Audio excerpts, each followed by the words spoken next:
Hello friends, career point के YouTube channel पर मैं सुधीर मौर्य आप सभी का स्वागत करता हूं। जो भी नए स्टूडेंट हमारे इस चैनल से जुड़ रहे हैं, सबसे पहले तो हमारे आप चैनल को सब्सक्राइब कर दें, जिससे ये होगा कि आपको हमारी जो भी नोटिफिकेशन है वो टाइम से मिलते रहेंगे। देखिए, आज जो हम लोग मैथ्स में चैप्टर शुरू करने जा रहे हैं वो प्रतिशत है और ये इसकी चौथी क्लास है। यानी 3 वीडियो इसके पहले भी मैं अपलोड कर चुका हूँ इसमें। तो आज जो चौथी क्लास है इसमें इसके कुछ महत्वपूर्ण टाइप लेके मैं आपके लिए आया हूँ। हाँ, इसमें ये है कि आज की क्लास में हम लोग कोशिश करेंगे कि कम से कम 3 टाइप के क्वेश्चंस को लिया जाए जो अक्सर पेपरों में ट्रेंड कर रहे हैं, और मेथड भी ऐसा लिया जाए जैसा कि मैं पहले भी बोल चुका हूँ कि फार्मूला लेस मैथ हम लोग पढ़ेंगे। यानी कहीं भी फार्मूला भी ना यूज करना पड़े और क्वेश्चन आप कम से कम समय में सॉल्व कर सकें। तो एकदम पूरा कॉन्सेप्ट समझिए और उसी से ट्रिक जो बन रहा है उसे आप समझेंगे। तो देखिए, आज जो हमने पहला टाइप लिया हुआ है दोस्तों, वो है आय, खर्च और बचत से संबंधित कुछ नए प्रश्न। ठीक है, तो हर एक टाइप में हम लोग 3 से 4 क्वेश्चन लेंगे जब तक कि आपको समझ ना आ जाए, और सीधे मैं वो मेथड बताऊंगा जिससे आपका बहुत कम समय में क्वेश्चन सॉल्व हो जाए। देखिए, जैसे पहला क्वेश्चन जो आज का है वो है, एक व्यक्ति अपनी आय का 75% खर्च करता है। उसकी आय 60% बढ़ जाती है और उसका खर्च 70% बढ़ जाता है, तो उसकी बचत कितने प्रतिशत बढ़ जाएगी या फिर घट जाएगी। तो सबसे पहले क्या करते हैं कि सॉल्व करने से पहले आप कॉन्सेप्ट को समझिए कि आय, खर्च और बचत से मतलब क्या है। देखिए, कोई भी व्यक्ति उसकी जो पूरी आय यानी जो उसकी पूरी इनकम होती है वो 2 भागों में उसको वो खर्च कर सकता है। जैसे क्या कर सकता है वो, या तो वो उसको खर्च करेगा या फिर उसकी क्या करेगा, बचत करेगा। मान लीजिए कि आप 30 रुपये खर्च करते हैं और 70 रुपये बचत करते हैं, तो आप कह देंगे कि हाँ ठीक है, मेरे पास 100 रुपये हैं। यानी इनकम 2 ही हिस्से में बढ़ सकता है, या तो खर्च या तो फिर क्या होगा, वो बचत होगा। यानी एक्सपेंडिचर हो सकता है या फिर क्या हो सकता है, सेविंग। यहाँ तक ठीक है।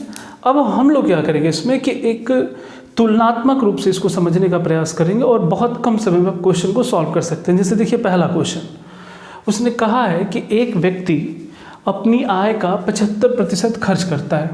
ठीक है, 75% खर्च करता है, इसका मतलब क्या हुआ, ये देखिए, अगर आप यहाँ पे 75% लिख देते हैं तो हम मान लेते हैं पहले कि उसकी इनकम कितनी है, 100%, तभी तो आपने माना कि 75% है। ठीक है, तो अगर 75% आप खर्च करते तो फिर बचत कितनी करते हैं, 25।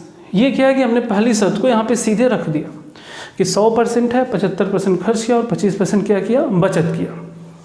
अब शर्त क्या रखता है वो, यदि उसकी आय यानी कि इनकम कितनी बढ़ जाती है, 60% बढ़ जाती है, तो उसका खर्च भी 70% बढ़ जाता है। यानी पहले ये जितना था अब उसमें 70% की क्या होगी, वृद्धि। ठीक है, तो कह रहा है बताएं उसकी बचत पे क्या प्रभाव पड़ेगा। ठीक है, यही क्वेश्चन है। देखिए, अगर बेसिक मेथड पे करेंगे तो वो ये कहता है 100% है, 60% बढ़ रहा है, तो कह देंगे 160 हो गया। 75 है, 70% बढ़ा, तो 75 का 70% निकालिए, जितना आएगा यहाँ पे रख देंगे आप। और ये 25% तो यहाँ मान लेंगे कि x% बढ़ेगा या घटेगा, हमें नहीं पता।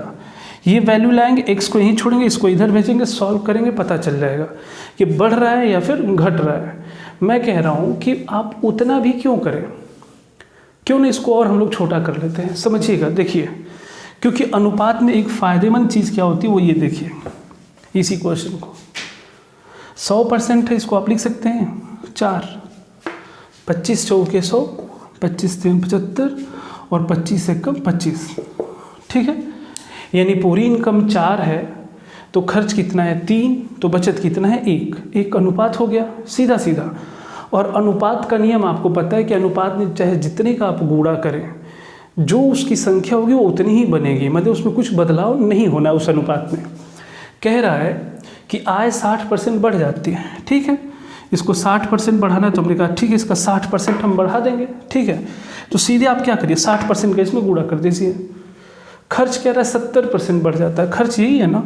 चलिए, इसको हम लोग क्या करते हैं, 70% बढ़ाना है तो सीधे 70 का क्या कर दीजिए, गुणा कर दीजिए इसमें। अब कह रहा है कि इस पर क्या प्रभाव पड़ेगा, तो हमने कहा मान लेते हैं इस पर x% का प्रभाव पड़ता है। क्लियर है, x% हमने लिख दिया। अब क्या करना है, बस कैलकुलेशन कर दीजिए। ये ध्यान रखिएगा, ये हमारा प्लस रहेगा ना, क्योंकि टोटल ये आना है। गुणा करेंगे तो कितना हो गया, 240। ये करेंगे तो कितना हो जाएगा, 210। और ये गुणा करेंगे 1 में x का तो क्या आएगा x, ठीक है। वो परसेंट लिखिए चाहे छोड़े, कोई इशू नहीं है। चलिए परसेंटेज भी चाहे तो लिख लें, आपके लिए ज़्यादा अच्छा रहेगा।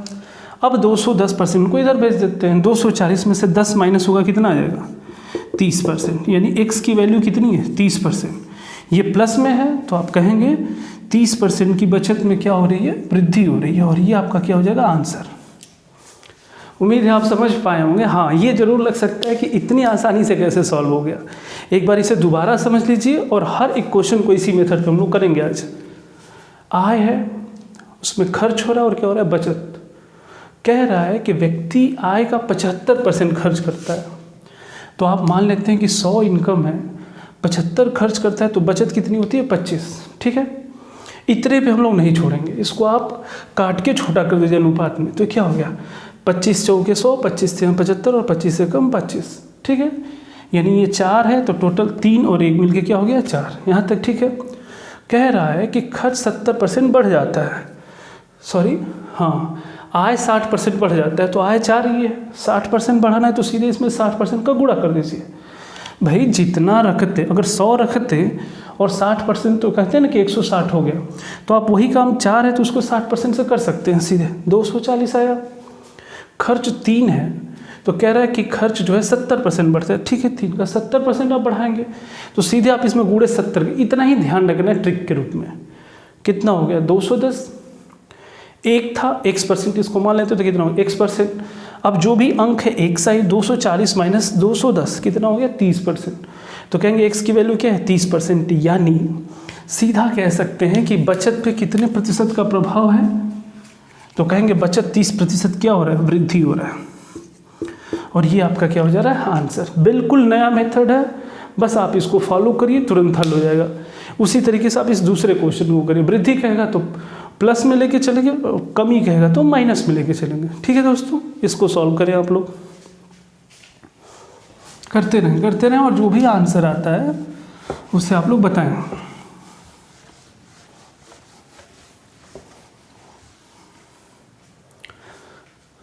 देखिए, एक व्यक्ति अपनी आय का 80% खर्च करता है, ठीक है। जब उसकी आय में 2% की वृद्धि होती है तो वह खर्च में 4% की कमी कर देता है। तो बताएं उसके खर्च पर प्रतिशत प्रभाव क्या पड़ेगा। जो यूनिट्स दिए हैं बस उसको पहले तो आप नोट करें। आय का 80% खर्च करता है, यानी मान लीजिए 100% आय है, 80% उसने क्या किया खर्च कर दिया, तो बचा कितना 20%। यहाँ तक ठीक है। क्या इसको पहले छोटा कर दिया जाए समझने के लिए, तो देखिए ये हो गया 20 5 100, 20 चौके 80 और 20 एकम 20, यानी 5 जो है वो ऐसे बन गया, ठीक है। अब क्या बोल रहा है ये, उसकी आय में 2% की वृद्धि हो जाती है। आय कौन सी है ये 2% की वृद्धि, तो 2%, ठीक है। वृद्धि यानी प्लस में रहेगा, कोई बात नहीं। खर्च में 4% की कमी होती है। खर्च ये है ना, हमने लिखा था ना यहाँ पे, ये इनकम है, ये एक्सपेंडिचर है और ये क्या है आपका सेविंग है। खर्च में 4% की कमी, तो 4% यहाँ पे क्या लिख देंगे माइनस, ठीक है। यानी इसमें जो गुणा करना है वो -4% का, और यहाँ वृद्धि है तो +2%। बोला है कि बताएं फिर, सॉरी ये खर्च नहीं होगा, यहाँ पे बचत होगा क्योंकि कोई एक ही यूनिट आएगा ना। हाँ, तो बताए बचत प्रतिशत प्रभाव क्या पड़ेगा, तो ये हमने क्या मान लिया x, ठीक है। अब इसको सॉल्व कर लेते हैं। देखिए इसको जब करेंगे आप सॉल्व, 5 में 2 का गुणा करेंगे तो कितना हो गया 10%। इसको करेंगे तो 4 चौके 16%, लेकिन माइनस है तो माइनस, और इसको करेंगे 1 में x का तो कितना हो जाएगा x, ठीक है। अब x बराबर कितना हो जाएगा, तो क्या ये 16% इधर आएगा तो +16 हो जाएगा, 10% प्लस 16% कितना हो गया 26%। प्लस में है तो कहेंगे 26% की क्या हो जाएगी वृद्धि हो जाएगी, किस में, बचत में। उम्मीद है आप सबका भी आंसर यही आ रहा होगा और यहाँ से ये क्लियर है आपको। अब इसमें मैं 1-2 क्वेश्चन और देता हूँ कि क्या आप उसको ये अनुपात बना पा रहे हैं कि नहीं, ठीक है, देखते हैं। देखिए उसी मेथड पे ये जो 2 क्वेश्चन नेक्स्ट हैं, तीसरा और चौथा, इसको आप लोग सॉल्व करेंगे, और ये दोनों ही बहुत ही अच्छे क्वेश्चन हैं। अगर आप जल्दबाजी के चक्कर में पड़ेंगे तो फंसेंगे इस क्वेश्चन में, इसलिए बड़े ध्यान से इसको सॉल्व करिए आप लोग। देखिए क्वेश्चन ये है तीसरा, एक व्यक्ति अपनी आय का 87.5% खर्च करता है। यदि उसकी आय में 59% बढ़ जाती है और उसका खर्च 67% यानी 67% बढ़ जाता है, तो उसकी बचत में बढ़त या गिरावट जो भी प्रतिशत होगा वो आपको क्या करना है, ज्ञात करना है। ठीक है, देखिए इसको कैसे सॉल्व करना है। एक तो आप समझ पा रहे होंगे, पहले लिख लेते हैं। ये हो गया आपका आय, एक हो गया खर्च और एक हो गया आपका बचत। ठीक है, आप लोग जो लोग कर रहे हैं सॉल्व करके बताएं, क्योंकि इसमें थोड़ा कैलकुलेशन टाइम टेकिंग है। अपना आंसर आप लोग करते रहें। देखिए फिर मैं भी शुरू कर देता हूँ इसको सॉल्व करना। अगर 100% आप मान लेते तो कहा कि आय 87.5% खर्च कर देता है, इतना प्रतिशत। ठीक है, तो कितना बचत होता है, तो फिर 100 में से इसको माइनस करेंगे। 100 में से इसको माइनस करेंगे तो आपका कितना हो जाएगा, ये हो जाएगा 12.5%, क्योंकि 12.5% इसमें ऐड कर देंगे अगर आप, तो हाँ ये आपका 100% बन जाएगा। ठीक है, अब बोल रहा है कि उसकी आय 59% बढ़ जाती है। अब आप ये भी देख रहे हो कि इसको कैलकुलेशन करने में थोड़ा सा टफ होगा। मैं यही बताना चाहता हूँ कि नियम तो ये है, ठीक है, क्या इसको कोई और मेथड है जिससे इसको और आप आसानी से सॉल्व कर सकते हैं? तो देखिए वो क्या हो सकता है। एक तो ये मेथड है जिस पे आप लोग कर रहे हैं इस समय। देखिए एक और क्या हो सकता है, जैसे पिछले क्वेश्चन में मान लीजिए मैंने कहा कि 80% खर्च करता है, तो 80% का मतलब क्या होता है, 80/100 यानी 20 चौके 80, 20×5 100, यानी 5 इनकम में 4 खर्च करता है तो कितनी बचत करता था, 1। कोई भी नीचे जो वैल्यू होती है वो इनकम होती है। 80% खर्च करता है यानी 5 में 4 खर्च करता है तो 1 बचाता है। लेकिन यहाँ पे इसने क्या बोला है, ये देखिए, यहाँ पे इसने बोला है 87.5% क्या कर रहा है, खर्च कर रहा है। तो पहले इसको फ्रैक्शन में बना लीजिए, आसानी हो जाएगी। ये हो गया बटे में 100, ठीक है, डेसिमल का 1 0 यहाँ बढ़ा दिया, ये ऐसे हो गया। अब इसको सॉल्व करेंगे, आप देखिए, मान लीजिए हम इसको 25 से करते हैं तो ये हो गया 25 चौके 100, ये हो गया। और इसको करेंगे तो 25 से 75, फिर 12, फिर 25 5 125, ठीक है, यानी 35/40। और छोटा हो सकता है 5 7 35, 5/40, यानी 7/8। समझ पा रहे हैं? देखिए फ्रैक्शन बन गया ये तुरंत। यानी इस पूरे को हम क्या लिख सकते हैं, 87.5 को 7/8। मतलब क्या हुआ, इसका खर्च करता है ना ये, तो कहेंगे 8 इनकम है तो खर्च कितना करता है, 7। तो बचत कितना करेगा, 1। समझ पा रहे होंगे आप लोग। बस करना क्या है, पिछले क्वेश्चन में भी आप ये कर सकते हैं, जितना दिया है, चूंकि वहाँ पे आसान था तो हम लोग सीधा लिख देते थे 80% है तो 100 80 माइनस किया 20। यहाँ पे 87.5 है तो 7/8 है, यानी 8 क्या है आपकी आय है, खर्च कितना है 7, तो बचत कितनी हुई 1। क्लियर है एकदम। और ये 7 और 1 मिलके 8 हो भी गया, ये भी ठीक है। अब क्या बोल रहा है, उसकी आय में 59% बढ़ जाती है, तो आय यही है ना, इसमें 59% बढ़ जाती है तो इसमें कितने का गुणा करेंगे, 59। खर्च 67% बढ़ जाता है तो ये हो गया आपका 67%, इस बढ़ जाता है तो ये भी हो गया यहाँ पे। और फिर यहाँ पे क्या करते हैं, इस पे प्रभाव पूछा तो इसको x लिख के छोड़ देते हैं। अब कैलकुलेशन कर लीजिए इसका, देखिए अब इसमें 8 से 59 में गुणा करेंगे तो आपका कितना हो जाएगा, 8 9 के 72, 7 8 25 40, 7 47 472 हो रहे हैं। और इसको करेंगे तो ये हो गया आपका 9, 4 कैरी किया, 7 6 के 42, 4 46, 469 प्लस x। हमें क्या बताना है, x की वैल्यू है ना, जो बचत है उस पर क्या, तो x यहीं पे छोड़ दिया, ये इधर आया माइनस हो गया। 72 में से 469 का कितना आया, 3, यानी कहेंगे 3% की क्या होगी, वृद्धि। ये आपका क्या हो जाएगा, आंसर हो जाएगा सीधे। देखिए दोस्तों समझ पाए होंगे, नियम भी आपको पता चला, नए ट्रिक भी पता चले और कैलकुलेशन करने का तरीका भी पता चला कि कभी भी डेसिमल में दे तो अगर आप उसको फ्रैक्शन बना लेते हैं तो जो नीचे की वैल्यू होती है हर, वो इनकम होती है, ऊपर वाली वैल्यू अगर खर्च बोला है तो खर्च होगी, तो माइनस करेंगे बचत आ जाएगा, और अगर बचत बोलता है तो उसको माइनस करते तो क्या आ जाता, खर्च। उम्मीद है आपको ये तरीका अच्छा लगा होगा। और यहाँ से क्या होगा कि 3% के क्या होगी, उसके बचत में भी क्या हो जाएगी, वृद्धि हो जाएगी। ठीक है, अब इस नेक्स्ट क्वेश्चन को करिए और थोड़ा संभल के करिए, इसमें कुछ चीज़ें अलग पूछी हैं, बेसिक भी इसमें आएगा। करें इसको। क्वेश्चन क्या है, एक बार मैं उसे पढ़ दे रहा हूँ, जिनको अगर साफ ना दिखाई दे रहा हो।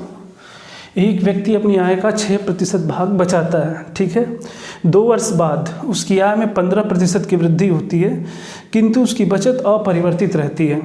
तो ज्ञात कीजिए उसके व्यय में कितने प्रतिशत वृद्धि हुई। अब यहाँ पे आपको डाउट करने के लिए ये एक लिखा है 2 वर्ष बाद। यकीन मानिए अगर ये 10 वर्ष भी होता तो कोई फ़र्क नहीं पड़ता, 2 वर्ष बाद चाहे 3 वर्ष बाद कोई मैटर नहीं करता, हमें बस अपने ही आंकड़े पे रहना है। देखिए क्या बोला है, हमने लिख लिया पहले आय बराबर क्या होता है खर्च और क्या होता है बचत। ठीक है, यहाँ तक समझ पा रहे हैं। एक व्यक्ति अपनी आय का 6% भाग बचाता है, बचत उसकी कितनी है 6%। अगर 6% सेविंग है तो आप खुद बताइए उसकी खर्च कितनी होगी। तब कह सकते हैं 94%। जब सपोज कर रहे हैं तो आप इसी 100 पे लेके चलेंगे। 6% अगर बचाता है तो खर्च कितना करता होगा 94, तभी तो उसकी इनकम कितनी बन जाती है 100%। यहाँ तक तो ठीक है। अब क्या बोल रहा है, उसकी आय में 15% की वृद्धि होती है। ठीक, उसकी आय में, आय मतलब कौन सा है ये इनकम। अगर इसकी 15% की वृद्धि करेंगे, यहाँ पे समझ रहिएगा दोस्तों, 15% की वृद्धि करनी है तो क्या इसको सीधे आप लिख सकते हैं 115। क्यों? क्योंकि इसमें देखिए एक चीज़ बोल रहा है उसकी बचत अपरिवर्तित रहती है। अपरिवर्तित का मतलब जो बचत 6% था वो अभी भी कितना है 6% ही है, यानी बचत यही है। खर्च के बारे में पूछा है और इनकम कह रहा 15% बस बढ़ा है। तो अगर 15% बढ़ा है तो हम कह सकते हैं 100% था, अब कितना हो गया 115। क्लियर है। बचत 6 था, अभी भी कह रहा है कि वो 6 ही है। तो बताइए फिर क्या खर्च पे प्रभाव पड़ा। तो आप एक बात बताएं, अगर आपके पास 100 रुपये थे, पहले 6 खर्च करते थे तो 94 बचता था। अब अगर आपकी इनकम 115 हो गई और आप नहीं बदले, आप अभी भी 6 बचा रहे हैं, अगर 6 रुपये मान लीजिए उसमें, तो 6 बचाएंगे 115 में से, तो कितना खर्च करेंगे। तो 115 में से 6 माइनस कर देंगे तो क्या खर्च आ जाएगा, बिल्कुल वो आपका हो जाएगा 109। समझ पाए होंगे, 109 और 6 जोड़ेंगे तो 115 आ जाएगा। और हमें किस यूनिट से मतलब है, इससे। इसलिए मैंने कहा था कॉन्सेप्ट समझते रहिएगा। पूछा बस ये है कि उसके व्यय में कितने प्रतिशत की वृद्धि हुई। व्यय मतलब क्या होता है खर्च। 94 था और अब कितना हो गया 109। तो इसमें आपको बताना है परसेंटेज कितना इंक्रीज़ किया है। तो पहले 94 था और अब कितना हो गया 109, तो कितना बढ़ा। पहले टाइप में आप पढ़े हुए हैं, तो 94 से 6 और 9 15, यानी कह सकते हैं 15% बढ़ रहा है। अरे 94 से 109 कितना हो रहा है 15%। तो कह सकते हैं 15 की वृद्धि हो रही है किस पे 94 पे ना, जिससे तुलना करते हैं उसे कहाँ रखते हैं बेस में। 94 से 109 खर्च हो रहा है तो 15 बढ़ रहा है किस पे 94 पे, तो परसेंटेज कितना तो कहेंगे 100। ठीक है। अब आपने क्या करना है, अब आपको कैलकुलेशन कर देना। आप कैलकुलेशन आप करिए, देखते हैं। इसको कर दीजिए 2 से, तो ये हो गया 2 चौके 8, 2 7 14 और 2 5, यानी आपका हो गया 15 5 75, 750 बटे के 47। अब आप कैलकुलेशन कर सकते हैं, कैलकुलेशन करिए, आपका आंसर आएगा लगभग 15.95% के रेंज में ही आपका आ जाएगा। ठीक है, इसको सॉल्व कर लीजिए आप लोग। 15.9% ये आएगा, क्या आएगा वृद्धि। तो यही हमारा क्या हो जाएगा आंसर। उम्मीद है दोस्तों कि आज का जो हमारा भी पहला टाइप था आय बचत और खर्च से संबंधित, उसमें जितने क्वेश्चन हो सकते हैं पैटर्न हमने सबको यहाँ ध्यान में रखा है। और आप वीडियो को एक बार फिर से बैक करके देख लेंगे क्लास के बाद, तो आपको और भी क्लियर होते जाएगा जहाँ भी जो भी डाउट होगा। अब आज इसमें हम इसका दूसरा टाइप लेने जा रहे हैं। ठीक है, देखिए आज का जो टाइप 2 है हम लोगों का, वो है राशि का बंटवारा। राशि का बंटवारा से मतलब क्या है कि कोई भी अमाउंट रहेगा किसी व्यक्ति के पास, तो उसको वो 2 से 3 तरीके से उसको बांट सकता है लोगों में। एक इसमें ही होता है, देखिए मैंने जो 3 क्वेश्चन लिए हैं ये तीनों 3 टाइप के क्वेश्चन हैं। बस आपको क्या है कि इसके कॉन्सेप्ट को समझना है। जैसे कि एक में क्या होता है, जैसे कि मान लीजिए कि आप ही के पास, मान लीजिए 1000 रुपये आपके पास है, तो आप उसको देखिए 2 तरीके से बेसिकली खर्च करेंगे। एक तो ये हो सकता है कि आप उस 1000 रुपये में अलग अलग जगहों पे कुछ खर्च करें। तो जो पूरा खर्च करते इकट्ठा एक जगह अगर उसको आप रख लेते हैं कि हाँ मैंने इतना खर्च किया, तो फिर टोटल में से माइनस कर देंगे तो जो बचेगा वो आपकी बचत हो जाएगी। और एक खर्च का तरीका ये होता है कि आप पहले किसी चीज़ पे खर्च करते हैं, फिर जितना बचा शेष फिर उसका कुछ परसेंट खर्च करते हैं, फिर जो शेष बचा फिर उसका कुछ परसेंट खर्च करते हैं, और इस तरीके से खर्च करके आपके पास लास्ट में जो शेष बचता है तो उस पैटर्न पे क्वेश्चन पूछता है। हमें कहीं कोई मेथड नहीं बदलना है, बस कॉन्सेप्ट समझिए और क्वेश्चन को सॉल्व कर लेना है आपको, ठीक है। देखिए जैसे पहला क्वेश्चन है वो एकदम डायरेक्ट दिया हुआ है, क्या, एक व्यक्ति अपनी आय का 18% भोजन एवं शिक्षा पे खर्च करता है, 25% आवास एवं यातायात पे खर्च करता है, 24% बीमा पर खर्च करता है तथा 20% बैंक में जमा कर देता है, यानी इतने तो उसने खर्च किए। यदि अब उसके पास 1950 रुपये हों तो बताइए कि कुल आय कितनी थी, उसकी टोटल इनकम कितनी थी आपको बताना है। तो सीधी सी बात है, टोटल आय पूछा है ना, तो आय पूछा है तो आपको भी पता, भी हमने पिछले टाइप में क्या पढ़ा था कि आय जो होता है वो खर्च और बचत इन दोनों को मिला के ही बनता है। इसमें सीधा सीधा इसने जो खर्च किया पहले उसको आप जोड़ लेते हैं, ठीक है। तो देखिए खर्च में उसने क्या क्या किया, पहले किया है 18%, फिर कितना किया है 25%, फिर 24%, और उसके बाद क्या किया है 20%, ठीक है। ये ध्यान रखना है, ये शेष का नहीं है बल्कि सीधा सीधा खर्च है। तो ये जितना उसने खर्च किया उसको इकट्ठा आप जोड़ सकते हैं, जोड़ लीजिए। तो ये हो गया आपका 8, 8 5 13, 4 17, 2 2 4 2 6 7 1 8, यानी 87%। सीधा सीधा अगर 87% उसने खर्च किया दोस्तों, तो आप ये बताएं उसकी इनकम कितनी आप मानेंगे, परसेंट में चल रहा है तो 100%, 100% में से उसने कितना खर्च कर दिया 87%, तो उसका बचा कितना, तो बचा आपके पास देखेंगे तो ये कितना हो गया 13%। 87 और 13 को ऐड करेंगे तो 100% हो जाएगा, यानी हमारे पास कितना प्रतिशत बचता है 13%। लेकिन वो कह रहा है कि उसके पास कितना रुपया बचता है, तो कह रहा है 1950 रुपये। तो जो 1950 रुपये है वो कहीं ना कहीं प्रतिशत में कितना है 13। आपको क्या बताना है, आय का मतलब कितना 100%। तो आप सीधा कह सकते हैं ना कि जो 13% है वो कितने रुपए को दिखाता है 1950।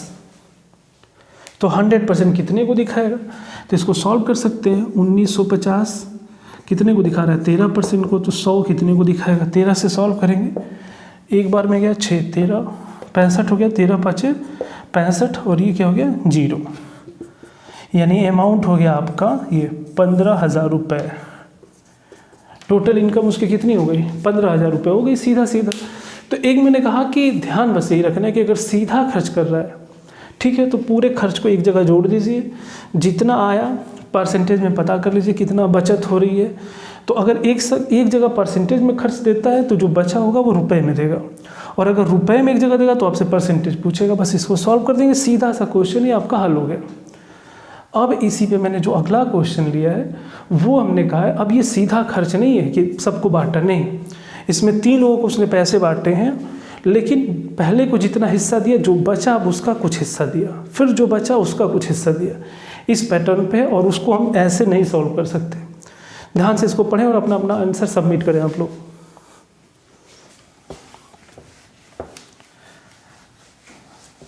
देखिए कहती है, एक व्यक्ति अपनी आय का 40% ए को देता है, पुनः शेष का 25% बी को देता है, पुनः शेष का 50% सी को देता है। यदि उसके पास 2160 रुपये शेष बच जाते हैं तो बताइए उसकी कुल संपत्ति कितनी है। शेष से मतलब क्या समझ पा रहे हैं आप लोग, शेष से मतलब ये है कि जो हम लोग फ्रैक्शन बनाते हैं भिन्न, तो क्या होता था, नीचे इनकम आती थी और ऊपर का हिस्सा या तो खर्च करता था या तो बचत। तो हम लोग जो मेथड अपनाए हैं पहले दिन से, उस मेथड को यहाँ पे लगा देंगे, क्योंकि शेष वाला वही मेथड है। और इन्हीं क्वेश्चंस के लिए मैंने उसी समय से आपको मेथड बताना शुरू कर दिया था। देखिए ए को कितना देता हम लिख लेते हैं यहाँ पे, ए बी और सी, ठीक है। ए को देता है अपनी आय का 40%, ठीक है। फिर बी को कितना देता है 25%, और सी को कितना देता है 50%, ठीक है। और लास्ट में उसके पास 2160 रुपये शेष बचते हैं, यानी जो व्यक्ति की आय है टोटल, उसमें से जब इनको दिया तो देने का मतलब क्या कर दिया, खर्च कर दिया उसने, और लास्ट में उसके पास जो रुपए में बचे वो क्या है, बचत है। तो पूछा है कि दिया है, बचत दिया हुआ है, ठीक है, और आपसे पूछा है कि बताइए इनकम टोटल कितनी होगी, ठीक है। तो खर्च पहले पता कर लेते हैं और उससे पता कर लेंगे बचत कितनी हो रही तो इनकम हम पता कर लेंगे। अब क्या करेंगे, इसको ऐसा नहीं करेंगे कि डायरेक्ट जोड़ के सॉल्व कर देंगे, बिल्कुल नहीं। इसको आप पहले भिन्न में बदल लीजिए। देखिए 40% है तो 40% को क्या लिखेंगे, 40/100 यानी 20 × 40, 20/100। इसको करेंगे तो 25/100 यानी कितना हो गया, 1/4। ये हो गया आपका 50/100 यानी 1/2। जो भी नए लोग जुड़ रहे हैं वो ये ना समझिए कहाँ से मैं कर रहा हूँ, इसको समझना है तो आप पिछले वीडियो को जाके देख सकते हैं। और चूंकि खर्च किया उसने ना, तो खर्च किया तो आप क्या लिखेंगे, माइनस। समझ पा रहे होंगे, टोटल इनकम इतनी है, इतना खर्च फिर बचा, टोटल इनकम इतनी, खर्च किया फिर बचा। ये मेथड है हमारा। तो हम ऐसे लिखेंगे, आय, खर्च और क्या लिखेंगे, बचत। समझते रहिएगा मेथड को बस आप लोग। पहले आय कितनी है, 5, कितना खर्च करता है 2, तो बचेगा कितना, 3। क्लियर है। फिर देखिए अगर 4 इनकम है, 1 खर्च करता है तो कितना बचता है, 3। 2 इनकम है, कितना खर्च करता है, 1। अरे बांट रहा है उनको तो खर्च ही करना हुआ ना, 1 खर्च किया तो कितना बचा, 1। यहाँ तक ठीक है। अब हम लोग इसको ऐसे बना लेंगे, ये देखते रहिएगा मैंने क्यों लिखा है। अब बोला है कि लास्ट में 2160 रुपये उसके पास बचा, यानी बचत दिया हुआ है उसने कि इतना है, और पूछा कि बताइए इनकम कितनी है। तो आप क्या करेंगे, खर्च को हटा देंगे। ठीक है, सीधा हो गया आय और बचत। मैंने कहा कैलकुलेशन इधर से हो तो कर सकते हैं। 5 चौके 20, 20 दूना के 40, यानी 40 क्या हो गई आय, बचत कितनी है, 3 में 3 का गुणा करेंगे, 9 एकम 9, यानी टोटल कितना हुआ, 9। ठीक, यानी कि 40 आय है और बचत कितनी है, 9। तो खर्च कितना हुआ, तो बीच में आ गया, तो खर्च पूछा नहीं तो उसको छोड़ दीजिए। बोला है कि बचत 2160 है, यानी ये जो 9 बचत है वो कितने को दिखा रहा है, 2160 को। ठीक है, तो बताइए 40 कितने को दिखाएगा। तो कैलकुलेशन कर लीजिए यहाँ से, 2160 बटे के क्या कर दीजिए 9, तो 1 की वैल्यू आ जाएगी, 1 अनुपात की। तो 40 की कितनी हुई, तो यहाँ कैलकुलेशन कर लेते हैं। 2160 बटे के 9 नहीं दिख रहा, चलिए देखिए मैं यहाँ पे कर दे रहा हूँ 2160 बटे के 9, तो 1 की वैल्यू आ जाएगी। और हमें पूरा इनकम बताना है, तो इनकम कितना है, 40। ठीक है, कैलकुलेशन करिए। तो ये जाएगा 2 बार में, 9 दूना के 18, 3 36, 9 चौके 36, 240 गुणे 40। ठीक, अब इसको हल कर लीजिए आप। 4 चौके 16, ठीक है, 1 कैरी किया, 4 दूना के 8, 1 9 और डबल 0। पूरी इनकम उसकी कितनी है, 9600 रुपये है। और ये आपका क्या है, आंसर आ गया। ठीक है दोस्तों, देखिए जो पूछे आप उसको निकालेंगे। और ये कुछ भी नया नहीं था, ये मैंने आपको बताया था कि फ्रैक्शन बनाना है, ये इनकम होती है, ऊपर खर्च है तो खर्च करके बचत ला दीजिए। बचत की वैल्यू दी हुई है तो खर्च कितना होगा आप, अरे आय कितना होगा आप बता सकते हैं। तो ये आपका आ रहा है, उसकी टोटल इनकम कितनी है, 9600। ये समझ पाए हैं तो फिर ये नेक्स्ट क्वेश्चन को करिए। इस मेथड पे एक और है, इसमें ध्यान रखिएगा, यहाँ बचत नहीं दिया होगा, खर्च दिया हुआ है। सॉल्व करें इसको आप लोग। देखिए तीसरे क्वेश्चन में ये बोल रहा है कि एक व्यक्ति अपने वेतन का 12 से 1/2% दवा पर, शेष का यानी रिमाइंडर वाला ही है, शेष का 75% किराए पर खर्च करता है। इस दौरान उसने 625 रुपये खर्च किए, तो बचत बताइए उसने कितने का किया है। ध्यान रखिए यहाँ इनकम नहीं पूछा, यहाँ सेविंग पूछा है और एक्सपेंडिचर दिया हुआ यानी खर्च दिया हुआ है। ठीक, पहले आप अपने फ्रैक्शन मेथड पे आइए। एक व्यक्ति अपने वेतन का 12, ये देखिए 12 से 1/2% किस पे खर्च करता है, दवा पे। ये क्या है, खर्च है इसका। ठीक है, शेष का 75% यानी 75% किस पे खर्च कर रहा है, किराए पे, रेंट पे। ये रहा, पहले आप इसको हल कर लेते हैं। देखिए 24 1 25 बटे के 2 और प्रतिशत का क्या हो जाएगा, बटे में 100, यानी 25 चौके 100 यानी 1/8। यहाँ तक तो ठीक है, पहले भी हम लोग किए हुए तो 1/8 ये आपको याद हो जाना चाहिए। और ये आपका रहा 75 बटे के 100 यानी 3 बटे के 4। यहाँ तक ठीक है, खर्च किया है ऊपर। अब बना लेते हैं हम लोग वो जो अपना मेथड बनाते हैं। पहले 8 इनकम है तो 1 खर्च करता है, तो बचता कितना है 7। ठीक है, जब 4 इनकम है यानी 4 आय है, 3 खर्च करते हैं तो कितना बचता है 1। यहाँ तक ठीक है। अब देखिए इसको सॉल्व करते हैं हम लोग। कोई हल हो रहा है नहीं, चलिए ऐसे ही कर लेते हैं। तो ये कितना हो गया 8 चौके 32। ये हमारा क्या ऊपर लिख देता हूँ आपके लिए, ये आय है और ये क्या है बचत। ठीक है दोस्तों, तो 32 आय है और बचत कितनी है 7। ठीक है, 7 बचत है और यहाँ पे क्या दिया है बचत ही पूछा है आपसे। खर्च दिया है कि खर्च कितना है 625। अब आप खुद बताएं, 32 इनकम है और 7 बचत हो रही है तो खर्च कितना हो रहा है, तो खर्च इसके बीच में है। तो 32 में से 7 अगर आप बचत करते हैं तो खर्च कितना करते हैं 25। देख सकते हैं 25 और 7 कितना हो जाएगा 32। तो आप कह सकते हैं कि 25 इसमें बीच में क्या है, ये है आपका खर्च। और 25 कितने को दिखा रहा है, वो बोला कि इस दौरान उसने 625 रुपये खर्च किए। तो 25 जो खर्च है वो कितने को दिखा रहा है 625 को। तो 1 कितने को दिखाएगा 25 25 हम 625। तो इसको 1 की वैल्यू कितनी हो जाएगी, तो कह सकते हैं 25। पूछा क्या है आपसे बचत, तो बचत की वैल्यू क्या है 7। तो बचत कितना होगा, तो इसमें कितने का गुणा कर देंगे 25 का। तो देखिए गुणा करेंगे तो 7 25 35, 14 और 3 17। तो कह सकते हैं कि उसकी बचत कितनी है 175 रुपये। एक बार दोबारा देख लेंगे, 12.5% खर्च करता है, 75% खर्च करता है शेष का। तो हमने 1/8 लाया, इसका 3/4। 8 आए थी 1 खर्च किया 7 बचा, 4 आए थी 3 खर्च किया 1 बचा। तो आय कितनी होगी, तो 8 चौके 32 अगर इनकम है तो 7 एकम 7, 7 क्या है बचत है। अब तुलना करना है हमको, 7 की वैल्यू बतानी है, लेकिन दिया क्या है खर्च। तो खर्च कितना हो रहा है 32 में से 7 खर्च हो रहा है तो बचा कितना 25।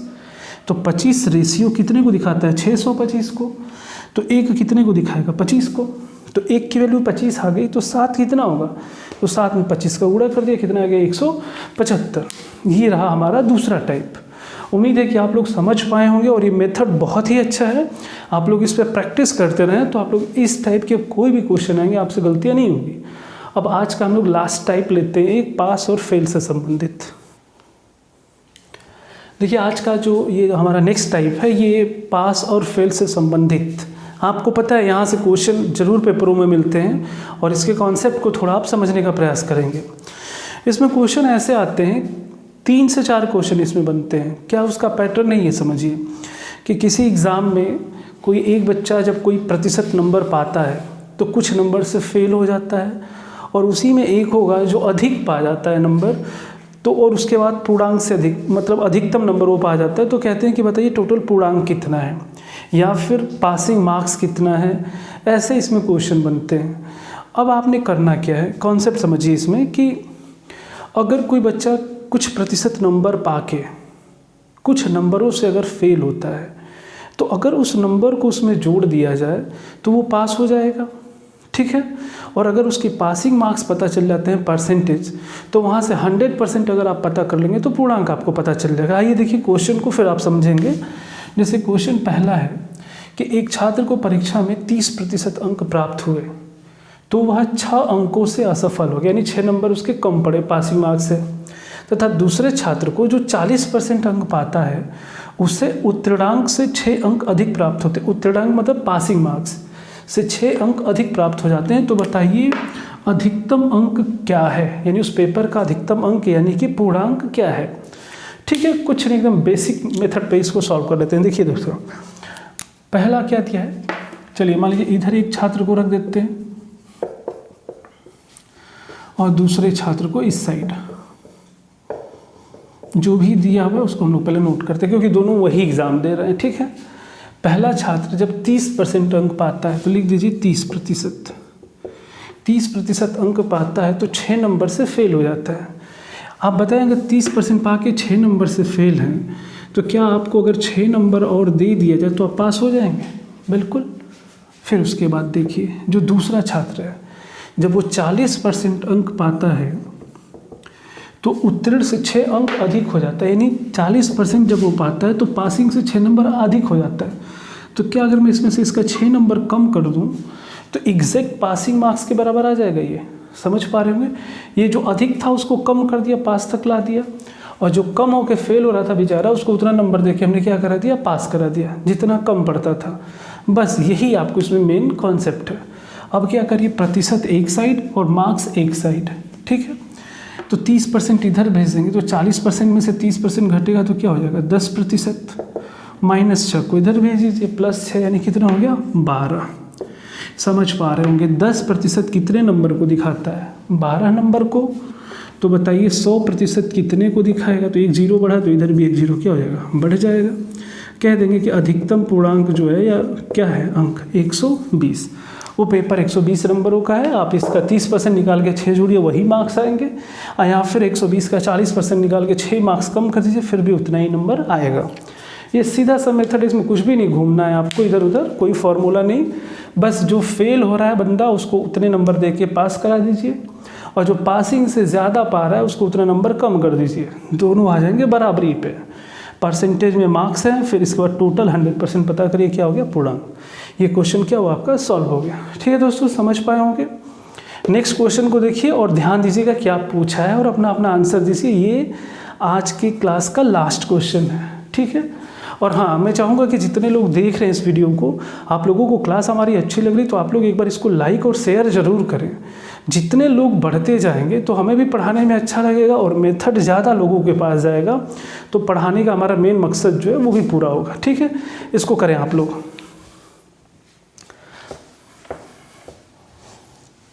देखिए इसमें क्या दिया हुआ है, इसमें सेम वैसे ही है। एक परीक्षा में एक छात्र जो 36% अंक पाता है, 36% अंक पाता है तो कितने नंबर से फेल होता है, 32 नंबर से फेल हो जाता है।